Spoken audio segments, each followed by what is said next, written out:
Hello.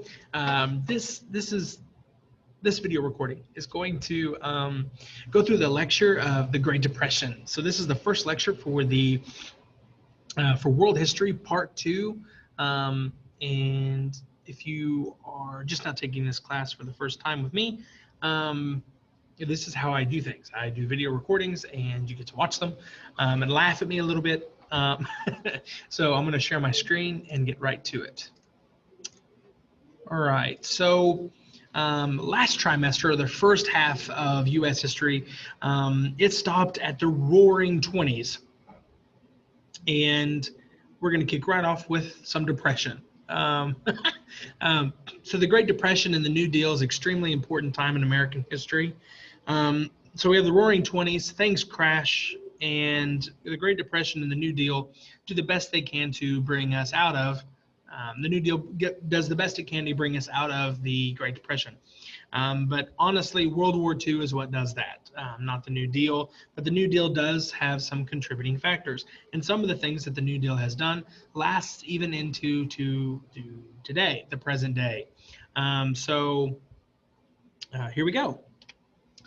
So what were some of the causes of the Great Depression? So stock speculation is a huge cost. It's a huge cause, along with a weak banking system, economic policies, and overproduction of goods and an unregulation of that production, and a decline in the farming industry as people moved more into the cities. The farming industry really suffered from mismanagement.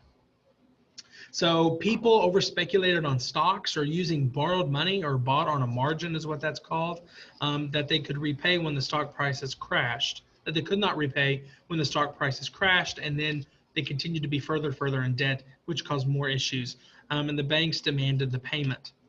So on October 29th of 1929, it's called Black Tuesday. That's when the stock market crashed during the presidency of Herbert Hoover. So this is the stock market crash. The market goes really low from 29 to 33, and it's crazy. It's crazy how low it goes. So we have a bank panic in New York City as stock people run for the banks. There's this purge on banks, which banks don't have enough money because the banks were also invested into the stock market as well, trying to make more money for their branches, which is a whole nother conversation. So the Federal Reserve Board failed to prevent the collapse of the banking system, and many people had bought on credit for consumer goods and on a margin for stock purchases. These loans could not be repaid, and the banks would then falter. And economic policies, when President Hoover enacted tariffs on European goods, these same nations enacted retaliatory tariffs on the goods from the United States. And high tariffs strangled and discouraged international trade, which then brought the globe into a depression as well. Farmers and factories had been producing a surplus for the World War I, and these prices for farm products fell so low that it cost farmers more to grow the crops than they could make by selling them, which is horrible. So this decline in the farming industry, farmers could no longer repay the loans for their homes because overproduction caused the prices for farms to products to fall so low, and they lost their homesteads. So farm forecloses. This is an auction for a huge farm. This is a picture of a huge auction. The grasses that had held the soil together had been busted up in order to plant wheat, and when the years of drought occurred, the soil could not hold up against the powerful dust storms that moved thousands of acres of topsoil hundreds of miles away. This area was nicknamed the Dust Bowl, and this is in modern day. This is in Oklahoma, Texas, Kansas, Nebraska, Colorado, parts of Colorado, New Mexico, Arizona. The Midwest gets trampled by this Dust Bowl, and thousands of farms and families were forced off their farms for good. So how were Americans impacted by the Great Depression? This is huge. So there's a large number of banks and businesses that completely just fail. They just fall apart. 1/4 of workers are without jobs. So brother, can you spare a dime? Who will help me get a job? I do not want charity. I want to work. This is people trying to get railroad jobs, or they're also getting on the railroad to be taken somewhere else in the country. So a large number of people were hungry and homeless, and they lived in makeshift communities called Hoovervilles. And this is making fun of the then President Herbert Hoover. So here's some more pictures of that. So farmers' incomes fell to low levels, and many left their farms for good. This sector of the economy was the hardest hit of any other, and that's mainly in the Midwest. World War I veterans blocked the steps of the Capitol during a bonus march on July 5th of 1932, seeking early payment of a bonus scheduled for 1945, assembled in Washington to pressure Congress and the White House. Hoover resisted the demand for an early bonus, and veteran benefits took up to 25% of the 1932 federal budget. And even so, the bonus expeditionary force swelled to 60,000 people in D.C. The president ordered that its members be given tents, cots, army rations, and medical care.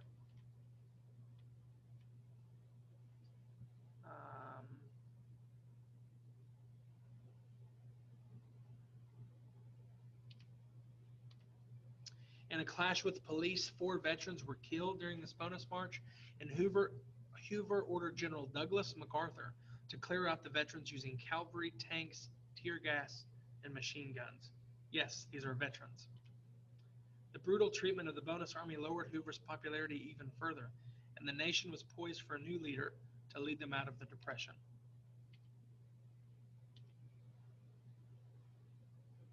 The United States Army burned this and similar camps to the ground after routing the many thousands of protesters that were camped out in the national capital with tanks, tear gas, and troops of armed soldiers on July 28, 1932. Most people resorted to building residencies out of boxwood, cardboard, and any other scraps of metal they could find. Some individuals even lived in sewer mains. But hope is on the horizon with the election of President Franklin Delano Roosevelt of New York. In 1932, FDR wins in a huge landslide against Hoover. And FDR offered Americans what he called a New Deal. He gave many Americans the hope that they needed. This is a cartoon of him at the helm of the country. And the only thing he did these things called fireside chats. This is really cool. And he would talk to the country once a week on the radio. He said the only thing that we have to fear is fear itself. And what were the 3 major features of the New Deal? The New Deal rhythm, which as political propaganda. This is like a thing. For a New Deal, vote for FDR. So President Roosevelt won in a landslide election, and he used government programs to help the nation recover from the Great Depression in his New Deal for Americans. Also, by the way, fun fact, FDR had polio and was in a wheelchair his entire presidency.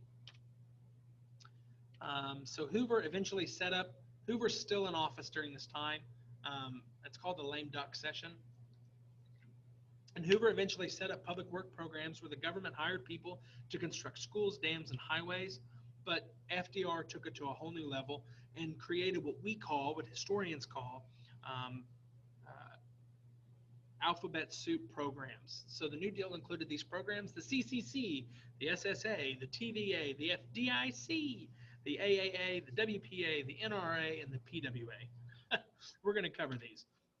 So here's some of the federal work programs, which is the CCC, the PWA, and the WPA. So the CCC is the Civilian Conservation Corps, which provided jobs for young men to plant trees and build bridges throughout the country. Men of the Civilian Conservation Corps at work. So here's some pictures of the things that they did.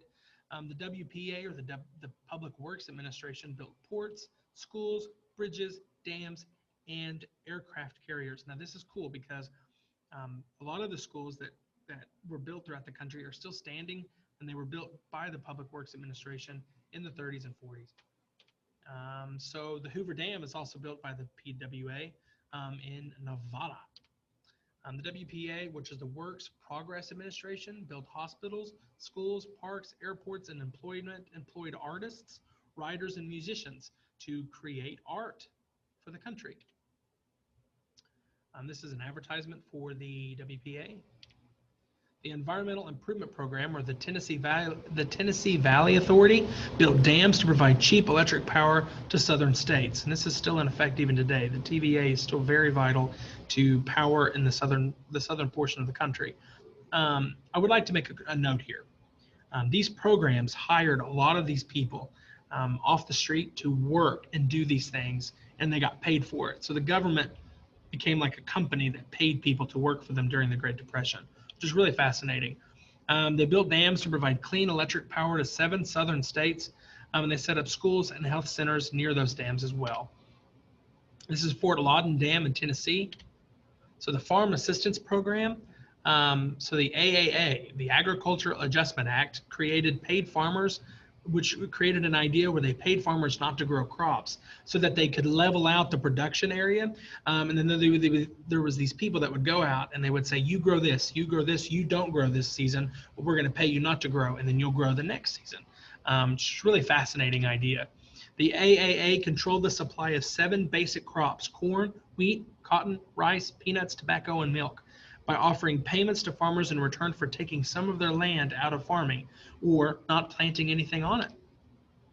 And then this is the area of the Dust Bowl near Topeka, Oklahoma City. I mean, it's just huge. It's a huge area.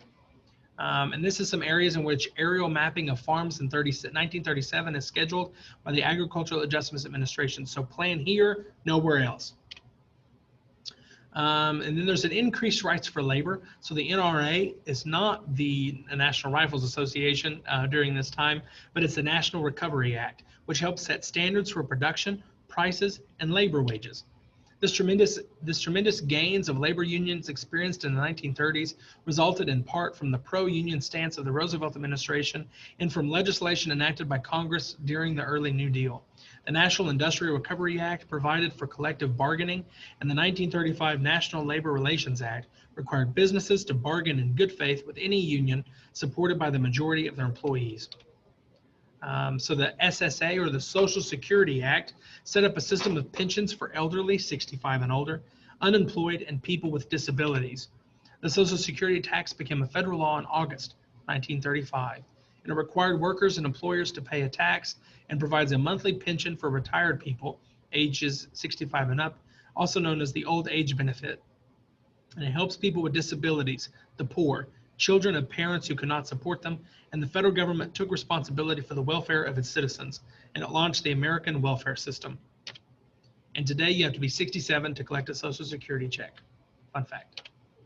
So the banking safety, the FDIC, or the Federal Deposit Insurance Corporation, insured savings accounts in banks. So all of these programs and all of these things work to bring the United States out of the Great Depression.